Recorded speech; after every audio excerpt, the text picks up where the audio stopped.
বলুন তো, মরণের সময় নবীর চেহারা মুবারক যদি নসিব হয়ে যায়, আপনার মরণটা কি সহজ হবে না কঠিন হবে?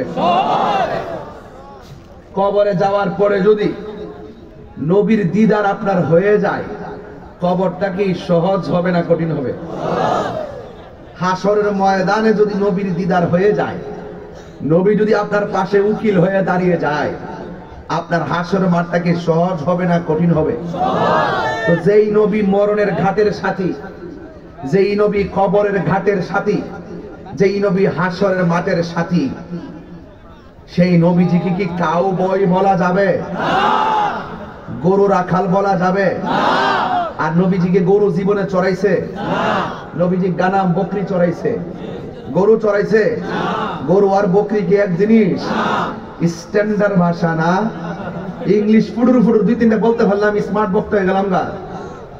সাবধান বলে দিলাম, তাহিরি নিয়ে যত কিছুই বলেন কিচ্ছু বলবো না। আমার নবীর শানে চুল পরিমাণ কটূক্তির কথা বললে তাহিরি ছাড়বে না। এগুলো অন্য কেউ বলবে না, কিন্তু আমি আমার বুকের পাটা সম্পর্কে আপনারা জানেন না। আমি মানুষটা জীর্ণ শীর্ণ, কিন্তু কেউ যখন আমার নবীর বিরুদ্ধে কথা বলবে, তার মোকাবেলায় আমি বাঘের বাচ্চা। নবীজি কি কাউবয় ছিল? সাবধান, আল্লাহ নিজে কোরআনের মধ্যে বলে দিয়েছেন, ইয়া আইয়ুহাল্লাযীনা আমানু, হে ঈমানদারগণ, লা তাকুলু রাআইনা, তোমরা নবীজিকে রাআইনা বলো না, ওয়া কুলু উনজুরনা, বরং বলো উনজুরনা বলো। এখন রাআইনা অর্থ কি? এটার অর্থ কৃপা দৃষ্টি করা, উনজুরনা অর্থ কৃপা দৃষ্টি করা। কিন্তু ওই বিয়াদব রাসূলরা ওই রাআইনা এই শব্দটার প্রতি আরেকটা শব্দ আছে রাইনা। রাইনা মানে হলো রাখাল। রাইনা মানে কি? রাখাল। তখন ওই মুসলমানরা যখন রাসূলকে গিয়ে বলতেন, হে রাসূল রায়না, আপনি আমাদের প্রতি কৃপা দৃষ্টি করুন, তখন ওই বিয়াদবের রাসূলরা, ইহুদিরা, কাফেররা, তখন তারা বলতো, হে রাসূল রায়না রায়না, মুহাম্মদ সাল্লাল্লাহু আলাইহি ওয়াসাল্লাম রায়না রায়না, মানে এটাতে বোঝাইতো যে রায়না রায়না আর রায়না। তখন উদ্দেশ্য, কাফেরদের উদ্দেশ্য ছিল রায়না মানে হলো রাখাল।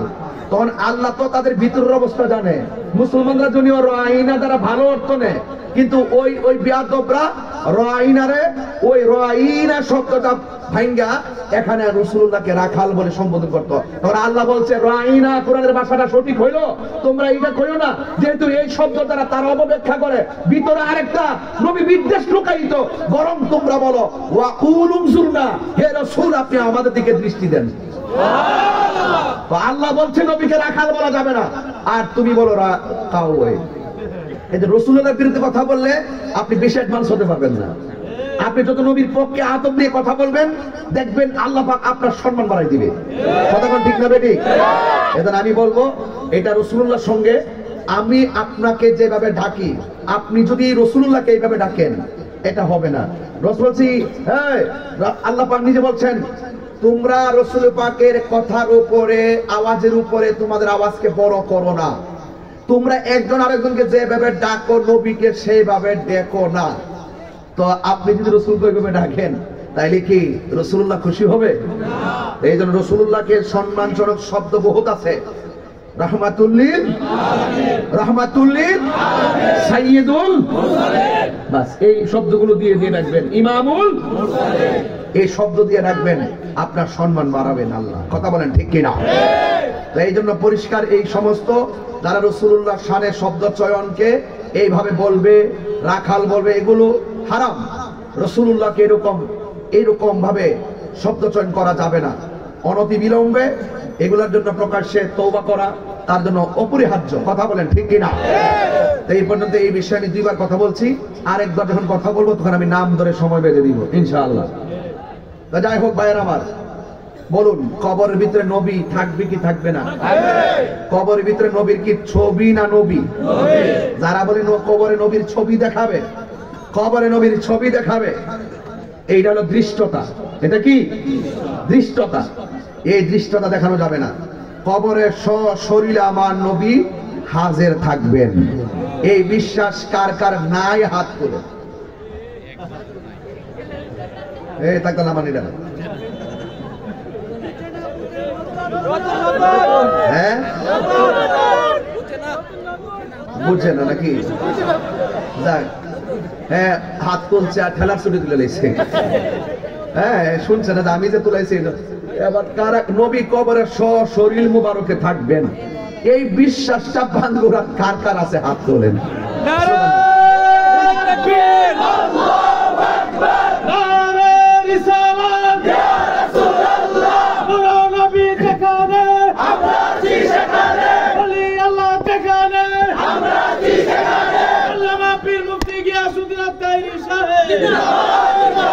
আল্লাহু আকবার জোরে বলেন। তাইলে আমি যতটুকু কথা বলছি 10-12 মিনিট, এই কথাই কি আপনারা কেউ মাইন্ড করছেন? আমি কি দলিলের বাইরে কথা বলছি? তাহলে একটা শানে নুজুল আর একটা শানে উরুদ, একটা শানে নুজুল আর একটা শানে উরুদ। যখন সাহাবীরা ওই কাফেরদের, ওই ইহুদিদের অপব্যাখ্যাগুলো শুনতেছিলেন, তখন রাসূলুল্লাহর কাছে গিয়ে বলছিলেন, হ্যাঁ তারা এইভাবে ডাকাডাকি করে, তখন আল্লাহ পাক এই আয়াত নাযিল করে সতর্ক করে দিলেন। মারহাবা বলেন। তো ঈমানদাররা কোরআনের মধ্যে নবীর শান খুঁজে, আর মুনাফিকরা কোরআনের ভিতরে নবীর দোষ খুঁজে। আচ্ছা বলুন তো, নবীর কি কোনো দোষ আছে? আরো বড় করবেন, আছে? আয়েশা সিদ্দিকা রাদিয়াল্লাহু তাআলা আনহাকে জিজ্ঞেস করা হলো, হে আয়েশা, আল্লাহর হাবিবের চরিত্র কেমন ছিল? বউ কিন্তু জামার ব্যাপারে ভালো জানে, কথা কোন ঠিক কিনা? আল্লাহর হাবিব সাল্লাল্লাহু আলাইহি ওয়াসাল্লাম ওনার চরিত্র সম্পর্কে হযরত আয়েশা সিদ্দিকা রাদিয়াল্লাহু তাআলা আনহাকে জিজ্ঞাসা করা হলো, হে আয়েশা সিদ্দিকা, রাসূল পাকের চরিত্র কেমন ছিল? এখন ডাইরেক্ট আয়েশা সিদ্দিকা রাদিয়াল্লাহু তাআলা আনহা বললেন, গোটা কুরআন শরীফটাই আমার নবীর চরিত্র। সুবহানাল্লাহ। আরো বড় করে কোন সুবহানাল্লাহ। গোটা কুরআন শরীফটাই রাসূলের কি চরিত্র। আচ্ছা বলেন, এখন কেন কোরআনের সাথে নবী চরিত্র তুলনা করছেন? এটার কারণ আছে। বলেন তো, কোরআনের একটা শব্দের কোনো ভুল আছে? জেরে ভুল আছে? জবরে ভুল আছে? নোক্তায় ভুল আছে? অক্ষরে ভুল আছে? শব্দে ভুল আছে? আয়াতে ভুল আছে? পারায় ভুল আছে? 30 পারায় কোনো ভুল আছে? কোরআনের মধ্যে যেমন করে যারা পরিমাণ সন্দেহ নাই, আমার নবী এমন চরিত্রবান যে চরিত্রে যারা পরিমাণ কোনো সন্দেহ নাই। আপনি ওয়াজ বুঝতে হবে না, আর আপনি বুঝবেন যে আল্লাহ নবীর কইছে ফাসাব্বিহ বিহামদি রাব্বিকা ওয়াস্তাগফির। হে নবী, আপনি প্রশংসা তাসবিহ করুন আর আল্লাহর কাছে গুনাহ মাফ চান। এই তাফসীর আপনি করবেন? হ্যাঁ, নবীর ক্ষেত্রে অর্থ তুলতে গেলে ভালো অর্থটা তুলতে হবে, কারণ প্রত্যেক নবীগণ মাসুম, এই জন্য তাদের কোনো দোষ খোঁজা যাবে না। কথা বলেন ঠিক না? ঠিক না বাবা? কয় নবী বলে মা খাদিজাতুল কুবরা রাদিয়াল্লাহু তাআলার কাছে আন্ডারে বলে চাকরি করছে, নবী বলে গরীব ছিল, আর মা খাদিজাতুল কুবরার কাছে চাকরি করছে, এরপরে নাকি নবী বলে কর্মচারী ছিল। নবীর ক্ষেত্রে কর্মচারী বলা যাবে? কেন বলা যাবে? নবী হলো দু জাহানের বাদশা। কথা বলেন ঠিক কিনা? তোমরা তো অর্থ তুলো নবী বকরি চড়াইছে, আর আমরা নবী বকরি চড়াইছে এই অর্থ তুলি না। নবী পাক সাল্লাল্লাহু আলাইহি ওয়াসাল্লাম কখন বকরি নিয়ে গেছেন? যখন হযরত হালিমাতুস সাদিয়া রাদিয়াল্লাহু তাআলা আনহার বাড়িতে যখন গেলেন শৈশব বেলায়, হালিমাতুস সাদিয়ার একটা মেয়ে নাম হলো সীমা। ওই সময় যখন মা হালিমাতুস সাদিয়া রাদিয়াল্লাহু তাআলা আনহার যে বকরিগুলো ছিলেন, ওই বকরিগুলো তিনি নিয়ে যেতেন। এখানে তোমরা অর্থ তুলো বকরি চড়াইতে গেছে, নবীকে রাখাল বলো, আর আমরা নবী চড়াইতে গেছে কথা বলি না। আমরা বলি মা হালিমাতুস সাদিয়ার বকরিগুলো আল্লাহ নবী সাল্লাল্লাহু আলাইহি সাল্লাম দেখে রাখতেন। মারহাবা জোরে বলেন না? এত বোঝা ভালো না, খুব কেয়ারফুল। নবীর ক্ষেত্রে খুব সাবধানতা অবলম্বন করবেন, খুব সাবধান। যুক্তি দিয়ে রাসূল পাককে আমাদের মতো তুলনা করা যাবে না। রাসূল চাদর উপরে বসে আছে, আল্লাহ বলছেন ইয়া আইয়ুহাল মুদাসসির, ইচ্ছা করলে ইয়া মুহাম্মদ বলতে পারত, ঠিক কি না? আমি স্টেজ ওঠার পর কি বলছেন? তাহির হিসাবে আগমন। এরপর কি বলছেন? আর আল্লাহর হাবিব চাদর উপরে বসে আছে, আল্লাহ বলছেন ইয়া আইয়ুহাল মুদাসসির, হে চাদরওয়ালা। রাসূল একদিন কম্বল পরে বসে আছে, আল্লাহ ইয়া মুহাম্মদ ডাক দেয় নাই, আল্লাহ বলছেন ইয়া আইয়ুহাল মুজাম্মিল, হে কম্বলওয়ালা। এটা কি ঘৃণার ডাক না ভালোবাসার ডাক? আরো কি ডাক? কাফ ইয়া হা, কাফ হা ইয়া আইন সাদ ত হা ইয়া সিন, এগুলো নবীজিকে আল্লাহ পাক ডাক দিয়েছেন। বলেন না সুবহানাল্লাহ। এই জন্য আমি এই কথাগুলো বললাম, আল্লাহর ওয়াস্তে কথাগুলো হৃদয়ে রাখবেন, তাহলে দেখবেন মরণকালে আমার রাসূল আপনার মুরাদনগর উলুমুরিয়ার ভাঙ্গাগরে হাজির হয়ে গেছে। রাসূল ভাঙ্গাগরে আসার ক্ষমতা আছে না নাই? দুনিয়ার ছাত্রলীগ কো আর যুবলীগ কো, ছাত্র দল কো আর যুব দল কো, এরপরে জাতীয় পার্টি বলো, যত রাজনীতি দল আছে, যত দলই বলো, প্রত্যেকটা দলের চাকরি নিতে যান, নেতা দেখবো এই কর্মীটার বাড়ি ঘর আছে কিনা, নেতা দেখবো এই কর্মীটার টাকা পয়সা আছে কিনা, নেতা দেখবো এই কর্মীটার লোকজন আছে কিনা, পাওয়ার আছে কিনা। আপনি পোস্ট নিতে গেলে আপনার পাওয়ার দেখে, আর একজন মাত্র আছেন যাকে পাইতে গেলে টাকা লাগে না, পয়সা লাগে না, শুধু লাগে মহব্বত। কি লাগে? মহব্বত। এই যিনি আমাদের জন্য এখনো রওজা মুবারকে কাঁদতেছেন, তিনি রহমাতুল লিল আলামিন। এই পর্যন্ত আমার ওয়াজ বুঝতে কি অসুবিধা হয়েছে? দেখেন, আমি যদি এইভাবে কথা বলি 40 মিনিট কথা বলতে পারবো, এরপর মোনাজাতে চলে যাব, সবাই বলবেন আমাকে মোটিভেশনাল স্পিকার, সবাই বলবেন যে অ্যামাজিং বক্তা, আমাকে বলবেন খুব প্রগতিশীল বক্তা। 40 মিনিট কিন্তু না, আমাদের ওয়াজ করতে হয় লং টাইম। আমাদের মাহফিলে ভ্যারাইটি শ্রোতা থাকে, প্রত্যেকের খোরাক দিতে হয়, আমরা সময়কে ফাঁকি দেই না। কথা বলেন ঠিক কিনা?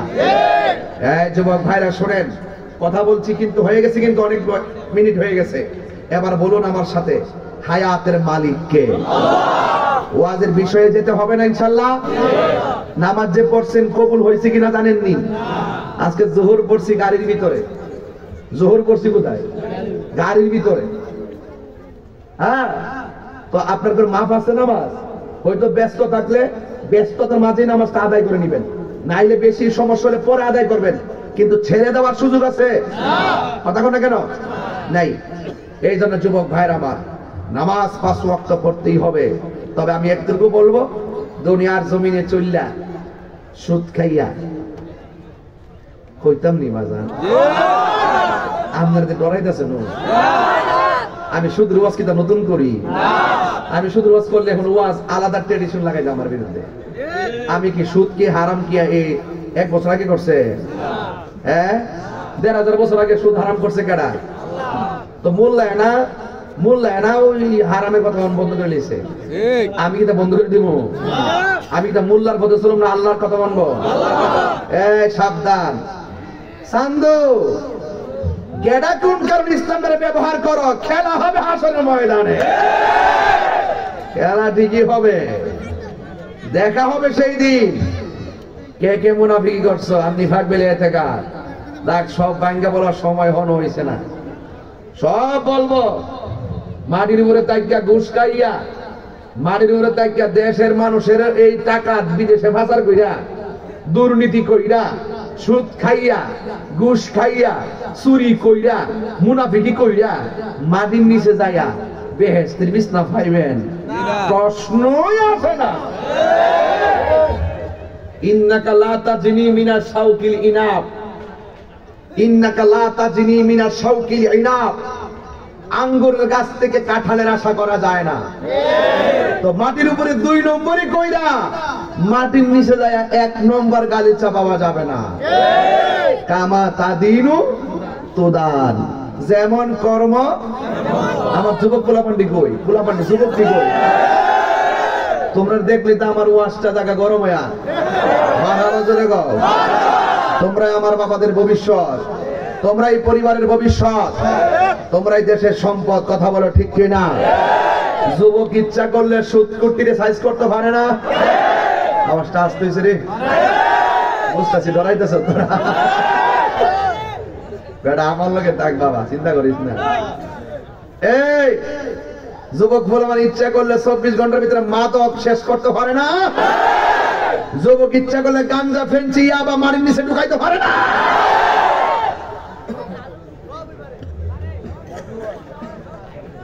তবে বেড়া যেন খেত না খায়, তবে বেড়া যেন খেত না খা।